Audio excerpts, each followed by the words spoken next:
दोस्तों ये योग वशिष्ठ वाल्मीकि रामायण बुक है। पिछले वीडियो पे हमने जहाँ तक पढ़ा था उसके बाद आज यहाँ से शुरू करते हैं।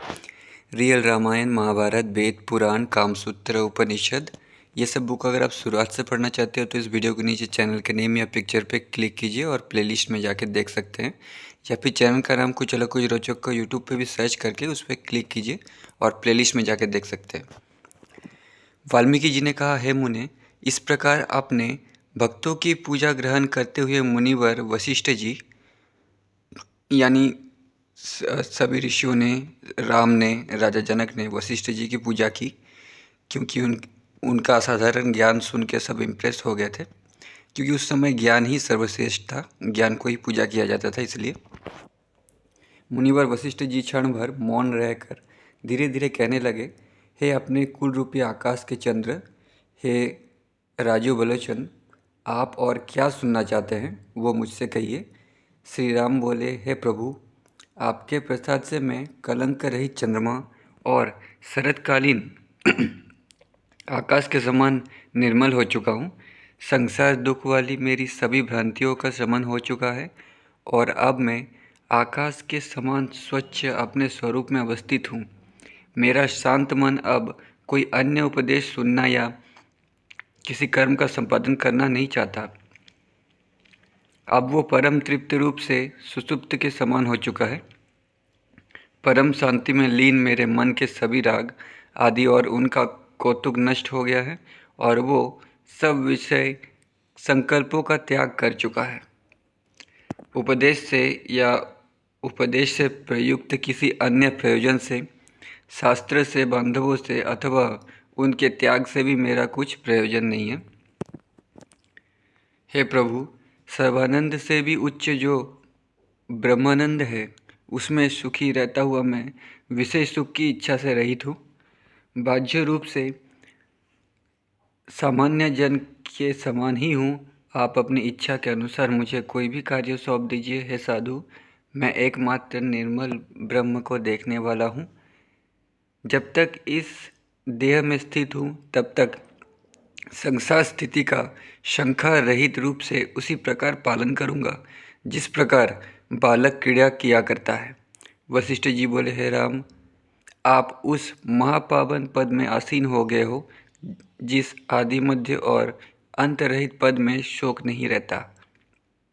आप भले प्रकार शम शीतल अपने आत्मा में वैसे ही पूर्ण विश्रांति को प्राप्त हो जाता है। हे सूत, आपने, सूत मतलब यहाँ पे नाम बोला जा रहा है। आपने अपने तत्वज्ञानी होकर अपने ज्ञान से रघुकुल की त्रिकाल में उत्पन्न संतति को पावन कर दिया है। हे राघव, अब आप मुनिनाथ विश्वामित्र जी के यज्ञ में जो विघ्न उपस्थित हो गया है उसे दूर करने वाली इच्छा को पूरी कर अपने पिताजी के सहित इस पृथ्वी का उपभोग कीजिए। हे सुभग, हे राघव, आप जैसे सुपुत्र से युक्त भृत्य बांधव पदाति रथ हाथी और घोड़ों से संपन्न हुए सब रघुवंशी निरोग निर्भय स्थिर ऐश्वर्य युक्त और श्रेष्ठ अद्भुदय वाले हो। स्वात्म का नमन। वाल्मीकि जी बोले, हे मुने, सभा स्थान में मुनिवर वशिष्ठ जी का ये वचन सुनकर सब राजागण और अन्यान्य व्यक्ति उस वचन रूपी अमृत प्रवाह से सिंगे हुए के समान अत्यंत आंतरिक शीतलता को प्राप्त हुए। उस समय कमल पत्र जैसे नेत्र वाले श्री राम अपने सुंदर चंद्रनयन से वैसे ही सुशोभित हुए जैसे कि सुधा से परिपूर्ण चंद्रमा से क्षीर सागर सुशोभित होता है। वामदेव आदि सभी तत्वज्ञान विशारदों ने सादर कहा, आह, भगवान वशिष्ठ जी ने कैसा श्रेष्ठ ज्ञान कहा है। शांत अंतकरण वाले महाराज दशरथ अत्यंत संतुष्ट और रोमांचित देह सहित अत्यंत शोभा को प्राप्त हो रहे हैं। फिर साधुवाद कथाओं के प्रवृत्त होने पर अज्ञान से विरत हुए श्री राम ने पुनः इस प्रकार कहा, है भगवान, हे भूत भवेश, जैसे अग्नि स्वर्ण के मैल को दूर कर देता है वैसे ही आपने हमारा अज्ञान दूर कर दिया है। हे प्रभु, पहले हम अपने देह में ही आत्मा दृष्टि रखते थे, परंतु अब आपकी कृपा से सर्वत्र सर्वात्म दृष्टि वाले हो गए हैं। अब मैं सर्वात्म रूप से संपूर्ण स्थित होता हुआ निरामय और आशंका रहित हो गया हूँ और प्रबुद्ध तथा जागा हुआ हूँ। खेद रहित होने से आनंदमय एवं चिरकाल के लिए सुखी हूँ। अस्त रहित रूप से स्थित एवं परम पुरुषार्थ के आविर्भाव से संपन्न हूँ। आपने पवित्र शीतल ज्ञान रूपी जल से मेरा सिंचन किया है, इसलिए मैं अपने हृदय के कमल के समान ही विकसित हूँ। आपकी कृपा से मुझे दिव्य पदवी प्राप्त हुई है, उसमें अवस्थित हुए मुझको ये सब संसार अमृत ही हो गया है। मुझ पूर्ण प्रसन्न मति वाले के सब शोक मिट चुके हैं और मैं अलौकिक शांति से निर्मल आशय रूप अपनी आत्मा में अत्यंत आनंदित हूँ। भले प्रकार देखे गए आत्मा से ही स्वयं सिद्ध अमलता को प्राप्त होने के कारण मेरे लिए ही नमस्कार है। जैसे अष्टावक्र ने राजा जनक से को ज्ञान दिया था, महागीता ज्ञान, ठीक है, रामायण के प्लेलिस्ट में ही आप देख सकते हैं। तो राजा जनक ने कहा था कि मैं ही आत्मा हूँ, उसी तरह राम भी कह रहे हैं मेरा मुझको नमस्कार, क्योंकि राम जान गए हैं कि उनके अंदर भी आत्मा ब्रह्म है, सबके अंदर आत्मा ब्रह्म है। तो वो अपने ही को प्रणाम कर रहे हैं, ऐक्य की उपलब्धि। वाल्मीकि जी बोले, इस प्रकार वह श्री वशिष्ठ जी और श्री राम में परस्पर विचार विमर्श चल रहा था।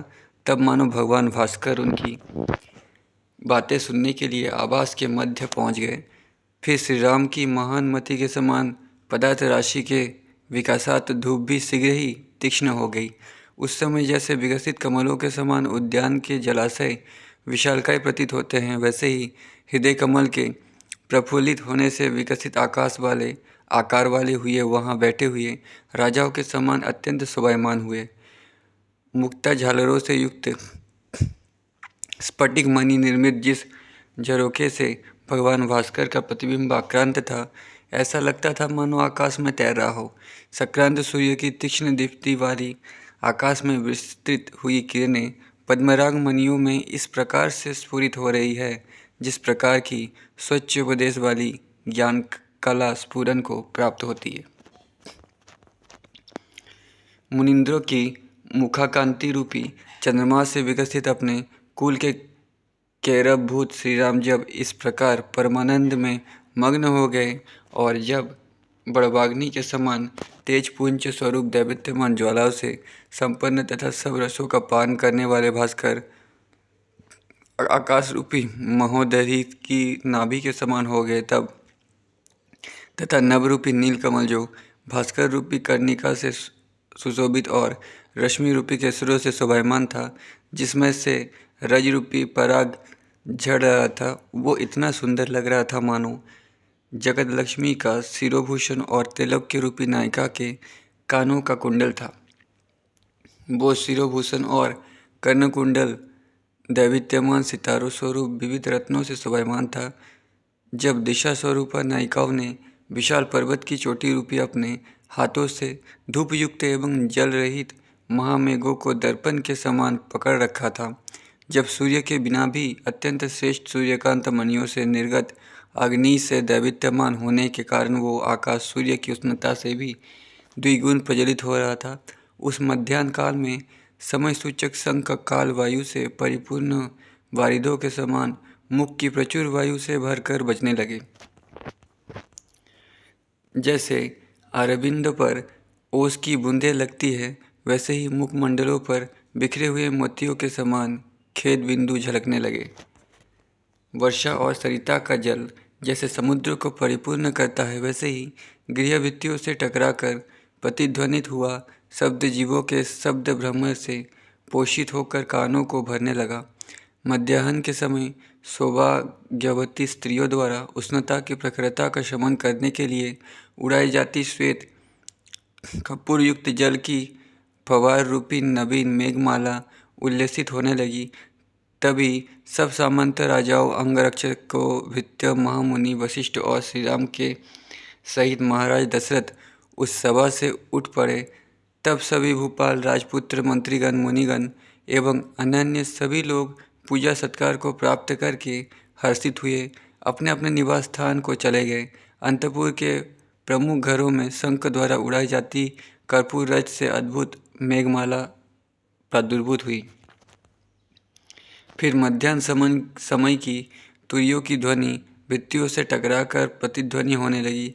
ऐसे ही समय में वाक्य कोविद मुनिवर वशिष्ठ कहने लगे, हे राघव, जो कुछ सुनने योग्य और जानने योग्य था वो सब आपने सुन और जान लिया है। इसके अतिरिक्त अब इससे जानने योग्य कुछ भी नहीं है। हे राम, जैसा मैंने आपको उपदेश दिया है और जैसा आपने शास्त्र में देखा है और जैसा आपने अनुभव किया है, उस सब के अनुसार एक वाक्यता कीजिए, अर्थात सबको सम्मिलित करके विचार कीजिए। हे महामुनि, यथा प्राप्त कर्तव्य के पालनार्थ आप उठ पड़िए।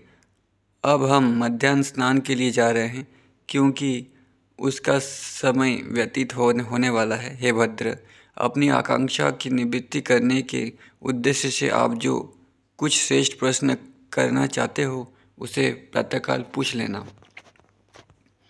वाल्मीकि जी बोले, मुनिनाथ वशिष्ठ जी के ऐसा कहने पर महाराज दशरथ ने श्री राम सहित सभा में सभी उपस्थित साधुजनों, मुनियों, विप्र, भूपालों, गगनचारी सिद्धों और देवताओं को वशिष्ठ जी तथा विश्वामित्र जी आदि मुनियों के द्वारा बताई गई विधि से मणिमुक्त आदि धन से उनके प्रदान द्वारा, दिव्य पुष्पों से उनकी भेंट द्वारा, मुक्तामाल्य के समर्पण द्वारा तथा विनय प्रणाम ऐश्वर्य प्रदान, कन्या प्रदान, वस्त्र, आसन, पान, कनक, भूमि, धूप, गंध, माल्य आदि समर्पित करते हुए यथायोग्य पूजन किया।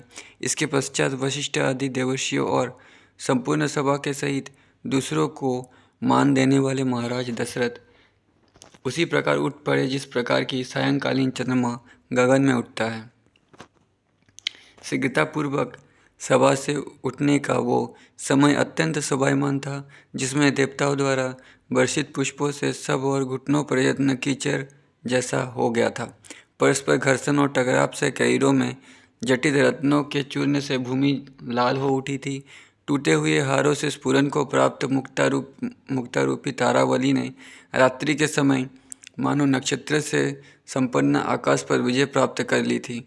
देवर्षि, मुनिगण, विप्रजन और भूपालों के इधर उधर चलने से जो अत्यंत भीड़ युक्त हो रहा था, उसमें व्यग्र हुई भित्तांगनाओं के हाथों में बालों से हिलते हुए चवर थे। वशिष्ठ द्वारा उपदेशित ज्ञान के मनन द्वारा प्रेमीकरण के लिए स्पंदित दारुणता के शून्य विनययुक्त वाणी वाले एवं सिर तक जोड़े हुए हाथ उठाए और अपने सामने और दोनों पार्श्वभागों में सतर्कता से देखते हुए तथा अपनी किसी भी भूल पर क्षमा मांगने पर तत्पर नेत्र और जीवा वाले सभी जनों से सुशोभित था। वो स्थान उन्मत्त और निष्ठुर व्यक्तियों से रहित होने के कारण विषम नहीं था, इसलिए वहाँ कष्ट आदि का भी नाम नहीं था।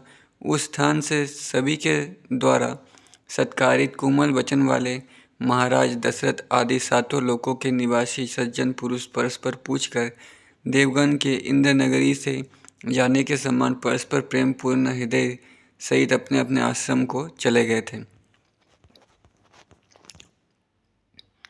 उन्होंने यथाक्रम प्रेम पूर्वक एक दूसरे का सत्कार किया और विदा लेकर अपने घर पहुँचे, जहाँ दिन का कृत्य संपन्न किया। इसके पश्चात वशिष्ठ जी आदि मुनिजनों एवं महाराज दशरथ आदि सब राजाओं ने दिन के कृत्य संपन्न किए। इस प्रकार उनके उस दिन से संबंधित कर्म करने के पश्चात गगन पथिक भास्कर अस्त हो गए। महामति श्री राम की और उन सब पुरुषों की कथा वार्ता से जागते रहने के कारण वो रात्रि शीघ्र ही व्यतीत हो गई। इसके पश्चात प्रातःकाल हुआ। घर को बुहारी से स्वच्छ करने के समान अंधकार रूपी पांशु तारागण रूपी पुष्प राशियों से रहित संसार रूपी घर को स्वच्छ करते हुए भगवान दिवाकर उदित हो गए। तब करबीर और कुसुम्भ के समान वर्ण वाली रश्मियों से दिशाओं को रक्तिम करते हुए बाल सूर्य गगन रूपी सागर में प्रवेश करने लगे, मतलब दिन ढलने लगा। ऐसे समय में राजागण, राजपुत्रगण, मंत्रीगण एवं वशिष्ठ आदि मुनिजन महाराज दशरथ की उस सभा में पुनः आ गए। वे सब अपने अपने क्रम से स्थान, देश और आसन के अनुसार बैठ गए। उस सभा प्रवेश के समय की वो शोभा ऐसी हुई जैसे कि आकाश में नक्षत्र की शोभा प्रविष्ट होती है।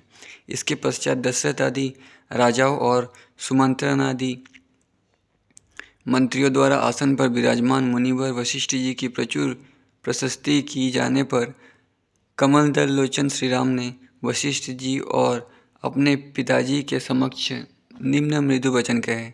श्री राम बोले, हे भगवान, हे सर्वधर्म ज्ञाता, हे सर्वज्ञान संपन्न महासिंधु, हे सर्व संधियों के उच्छेद करने वाले कुठार स्वरूप, हे शत्रु को भी शोक और भय आदि से मुक्त करने वाले प्रभु, अब जो कुछ भी सुनने और जानने के योग्य शेष रह गया हो वो सब मुझे बताइए।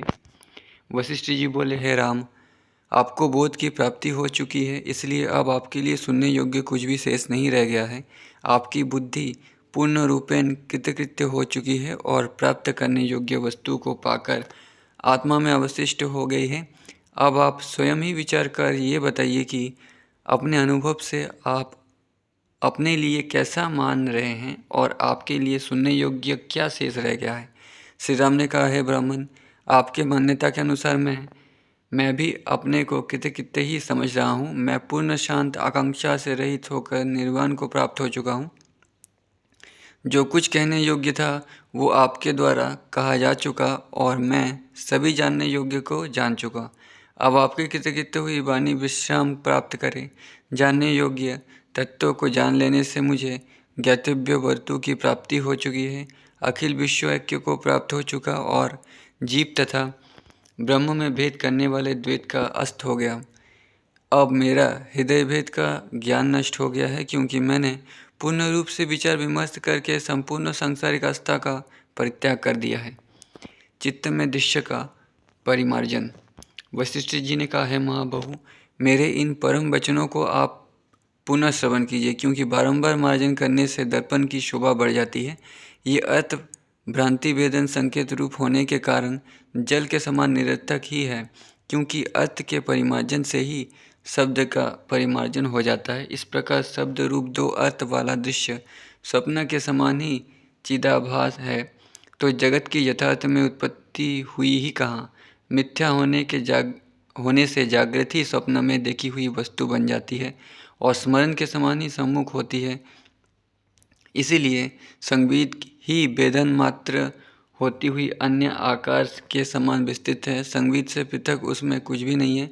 जिस प्रकार मुझ प्रत्येक चैतन्य रूप में स्वप्न नगर में स्वच्छ संविदा का साकार होता हुआ भी आकार रहित है, उसी प्रकार ये त्रिलोकी भी साकार होते हुए भी आकारहीन ही है।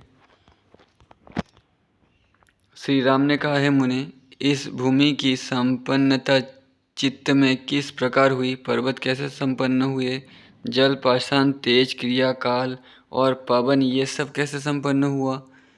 शून्य कैसे संपन्न हुआ? चिदाकाश किस प्रकार संपन्न हुआ? ये सब मैंने जान लिया है। फिर भी आप मेरे बोध की वृद्धि के लिए इस सब को पुनः कहने की कृपा करें। वशिष्ठ जी ने कहा, हे राघव राम, ये तो बताओ कि स्वप्न में दिखाई दिए हुए विशाल नगर में भूमि की संपन्नता कैसे हो गई? आकाश, जल, पाषाण, तेज, दिशाएं, काल, क्रिया आदि सब के संपन्न होने का क्या कारण है? ये मुझसे कहो। किसने इसे बनाया? किसने दग्ध किया? किसने उत्पादन किया? किसने प्रकट किया? इसका आचार और स्वरूप क्या है? श्री राम बोले, ये स्वप्न रूप जगत निराकार और निराधार आकाश स्वरूप ही है। ये पृथ्वी और पर्वत आदि कुछ भी सत्य नहीं है। इसका स्वरूप निराकार और आकृतिहीन आकाश रूप आत्मा ही है। आकृति न होने के कारण इसका आधार भी क्या हो सकता है? ये कुछ भी संपन्न नहीं हुए, अतः संबित के अतिरिक्त कुछ भी सत्य नहीं है। जगत के आकार में चित्त का स्फुरन स्वप्नवत मन ही इस प्रकार से अवस्थित है। दिशा, काल, पर्वत आदि सभी चिदाभान जल आदि चित्त है तथा वायु आदि चिद्व्योम है। संबित ही आकाश तत्व को पाकर आकाश रूप से अवस्थित है। काठिन्य रूप से पत्थर और द्रवत्व से जल के समान है। यथार्थ में भूमि आदि कुछ भी नहीं है। इन सब रूपों में अनंत चिदाकाशी स्थित है। दृढ़ बारिधि का जल एक होते हुए भी द्रव्य होने के कारण तरंग, फेन, आवर्त आदि के आकार से अनेक प्रकार का हो जाता है। उसी प्रकार चिदाकाश भी एक होकर अनेक तत्वों वाला हो जाता है। काठिन्यता के संकल्प से चित्त ही पर्वतत्व को प्राप्त होती है। वो स्वयं में शून्यता के भेदन से अपने को आकाश के समान शून्य, द्रव्यत्व के भेदन से जल, स्पंदन के भेदन से पवन और उष्णता के भेदन से तेज को जानती है। ऐसे स्वभाव वाला ये आकाश रूप चिदा धातु बिना कारक के, बिना गुण और क्रम के इस प्रकाश पूर्ण को प्राप्त होता है। जगत का तत्व उसके अतिरिक्त उसी प्रकार कुछ नहीं है। जिस प्रकार की आकाश में शून्यता और समुद्र में जल के अतिरिक्त कुछ नहीं है, ये तुम और मैं इत्यादि वाला जगत चिदाकाश से भिन्न नहीं है, क्योंकि उसके बिना तो कुछ संभव है ही नहीं। अतः आप पूर्ण शांति को प्राप्त हो जाइए। जिस प्रकार आप इस गृह में स्वप्न एवं मनोरथ आदि से अग्नि और पर्वत आदि की बुद्धि के कारण अग्नि या पर्वत न होते हुए भी उन पदार्थों को उस रूप में देखने लगते हो, उसी प्रकार निराकार चिदाकाश को जगत के रूप में देखते हो। सर्गारंभ के समय चिदाकाश ही शरीर के समान ज्ञात होता है। यथार्थ में तो वैसा कुछ है ही नहीं। देह के ना होने पर भी अकारण ही असत से देह के आकार में चित्त का उदय होता है। देह का नहीं होता, इस प्रकार विचार करना चाहिए। मन, बुद्धि, अहंकार, पंचभूत, पर्वत और दिशाएं, ये सभी शिला गर्भ के समान मौन तथा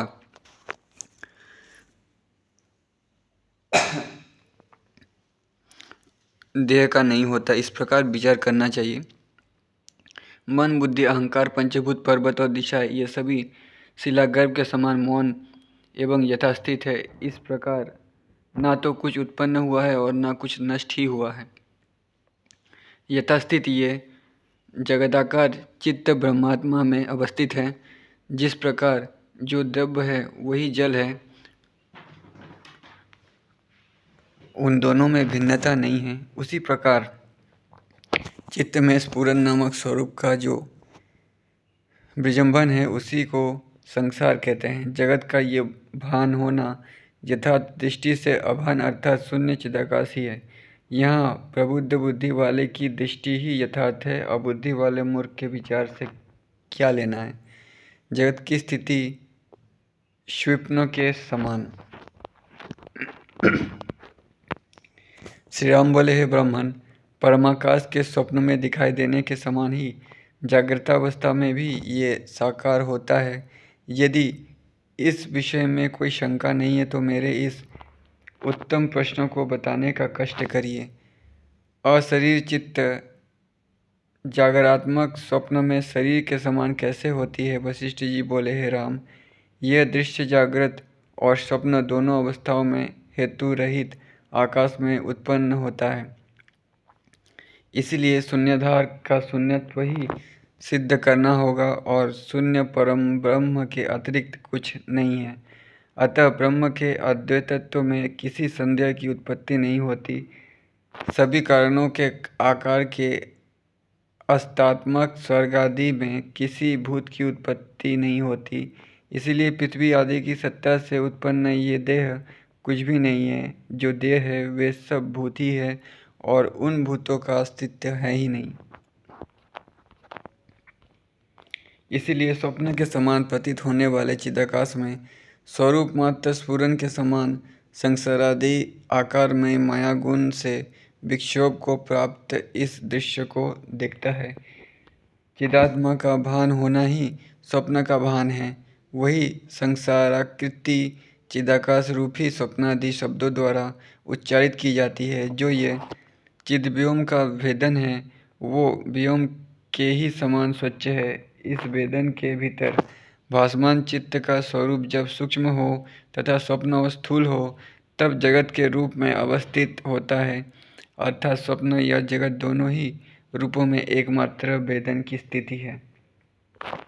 इसके पश्चात सब और व्याप्त हुए स्वस्वभाव कचन में उस चिद्रूप ने ही ये पृथ्वी आदि के रूप में पृथक पृथक संज्ञाएं निर्धारित की है। उपरोक्त चिद्भान ही स्वप्न अथवा जगत शब्द से कहा गया है। वो चित्त का भान ही स्वभाव है और वो चिद्व्योम का भान तो कभी शांत ही नहीं होता। अनेक प्रकार के विविधात्मक सृष्टि दृश्य केवल ब्रह्म ही है। आकाश में शून्यता के अवस्थित होने के समान ही ब्रह्माकाश में उनकी स्थिति और प्रवेश भी है। श्री राम बोले, हे भगवान, आपने पहले करोड़ों प्रकार की जिन सृष्टियों का वर्णन किया है उसमें से कुछ ब्रह्मांड कोश में और कुछ उससे पृथक अर्थात मन आदि में अवस्थित है, कुछ महिकोश में, कुछ आकाश कोश में, कुछ तेजोकोश में और कुछ पवन कोश में स्थित है। आकाश में स्थित भूपीठों में निवास करने वाले कुछ ऊर्ध्व और अधोभाग में स्थित भूलोक से चींटियों के समान लगे हुए देवता असुर आदि हम ही ऊंचे हैं इस प्रकार मानते हैं, क्योंकि उन्हें पृथ्वी के निचले भाग के लोग भूमि के मूलाकाश से ऊपर की ओर पांव और नीचे की ओर सिर वाले दिखाई देते हैं। इस प्रकार उन लोगों में मूल ऊपर और शाखा शिखर नीचे होने के कारण वन और गिरी लटकते हुए से प्रतीत होते हैं। कुछ पवनात्मक जीवों से संपन्न हैं, कुछ निरंतर अंधकार से युक्त रहने वाले हैं, कुछ आकाशात्मक शरीरधारियों से और कुछ गुलर में व्याप्त करोड़ों कीटों से परिपूर्ण हैं, कुछ आकाश कोश में, कुछ शिलागर्भ में, कुछ शकुंड कोश में, कुछ मांडव कोश में और कुछ आकाश में विहंगों के समान रहते हैं। हे भगवान, आप तत्वज्ञानियों में श्रेष्ठ हैं। आप मुझे ये बताइए कि हमको आश्रम देने वाला ये ब्रह्मांड कैसा और किस प्रकार स्थित है। वशिष्ठ जी बोले, हे राम, जो वस्तु अपूर्व, अदृष्ट, अनुभूत, अश्रुत तथा अनुमान और शब्द से परे हो, उसका प्रतिपादन ही गुरु द्वारा सुंदर दृष्टांत आदि से किया जाता है और शिष्यों द्वारा भी उसी का मनन और ग्रहण किया जाता है। हे राम, इस ब्रह्मांड का आगमों ने, मुनियों ने और देवताओं ने सैकड़ों प्रकार से वर्णन किया है। ये ऐसा नहीं है कि पहले ना कहा गया हो, और आप तो इस विषय में जानते ही हैं। जिस प्रकार का आपको ज्ञान है तथा जैसा कि आगमों ने बताया है, ये अब भी वैसे का वैसा ही अवस्थित है, तो फिर क्या वर्णन किया जाए। श्री राम ने कहा, है ब्राह्मण, चिन्ह महाव्योम ऐसा कैसे बन गया, इसका परिमाण कितना है और ये कितने समय तक स्थित रहेगा, ये मेरे पति कहिए। वशिष्ठ जी ने कहा, है वत्स, ये ब्रह्म आदि अंत से रहित नित्य और अविनाशी है, क्योंकि परमाकाश में आदिता, मध्यता, अनंतता अथवा आकारता का निरंतर अभाव है। ये ब्रह्माकाश अनादि, अनंत, अव्यय और सर्वव्यापी है, इसलिए ब्रह्माकाश में आदि अंत से शून्य ये संसार सब और विस्तृत है। इस परम चिद्व्योम का अपने आत्मा में जो स्वप्न भान होता है, उसे उसने ही स्वयं विश्व कहा है, जो कि मिथ्या है। जैसे पुरुष स्वप्न में नगर देखता है, उसी के समान जो उसका मान है वही विश्व कहा गया है। यह ना तो काठिन्य युक्त गिरी है, न द्रव्यमय जल है, न शून्यात्मक आकाश है और न सभी का कलेवा कर लेने वाला काल ही है। चित्त द्वारा जहाँ जिस प्रकार चिंतन किया गया, वहाँ उस प्रकार का ही पर्वत, नदी आदि रूप से वो चित्तत्व में स्थित हो गया। जैसे शिला ना होते हुए भी स्वप्न में शिला हो जाती है, आकाश ना होते हुए भी आकाश बन जाता है, वैसे ही यहाँ के स्वर्गादि आकार स्वप्न में चेतन में आकार की स्थिति ही हुई समझो। आकार रहित शांत चित्त अपने जिस पूरन को स्वप्नवत जानती है, उसी को जगत कहते हैं। इसीलिए चिद्रूप जगत आकारहीन ही है। ये मैंने सैकड़ों बार कहा है। जैसे पवन में स्थित स्पंद भी पवन मात्र ही है, वैसे ही ब्रह्म में स्थित ये ब्रह्म ही है, जिसका ना कभी उदय होता और ना अस्त ही होता है। जिस प्रकार जल में द्रव्यत्व है, आकाश में शून्यत्व है और पदार्थ में पदार्थत्व है, उसी प्रकार ब्रह्म में इस विश्व की स्थिति है। न ये प्रलय काल में विलीन होता है और न सर्ग काल में। संसार के कारण रहित ब्रह्म से आकारण उत्पन्न ही हुआ है। ब्रह्म पद में ये संसार ना तो अभिन्न है और ना भिन्न ही है, आदि रहित, आभासहीन और आकाश शून्य चिदाकाश अपने से भिन्न सर्ग दृष्टि का कारण कभी नहीं बन सकता। जिस प्रकार अवयवी के अवयव स्वात्मा मात्र होने के कारण उससे भिन्न नहीं है, उसी प्रकार अवयवहीन ब्रह्माकाश में जगताकाश स्थित है, वो उससे पृथक नहीं हो सकता। ये जो कुछ दिखाई देता है वो सब शांत निरालंब अनामय ज्ञान मात्र ही है। उसमें जगत की सत्य या असत्य अथवा कुछ भी भेद नहीं है। नेह नानास्ति किंचन अर्थात नानास्त्व किंचन भी नहीं, ये श्रुति इसका अनुमोदन करती है। ये सभी कुछ संकल्प से उत्पन्न स्वप्न नगर के समान है। यथार्थ में तो ये सम शांत अज एवं अव्यय आकाश ही है। परम चिदाकाश का निर्मल उज्ज्वल सारभूत रूप ही चित्त स्वभाव होने से भ्रम के कारण जिस जिस आकार में विकास को प्राप्त होता अपने द्वारा कल्पित उसी आत्मा स्वरूप को वो चिदाकाश ही जगत रूप से जानता है, किसी अन्य को नहीं जानता।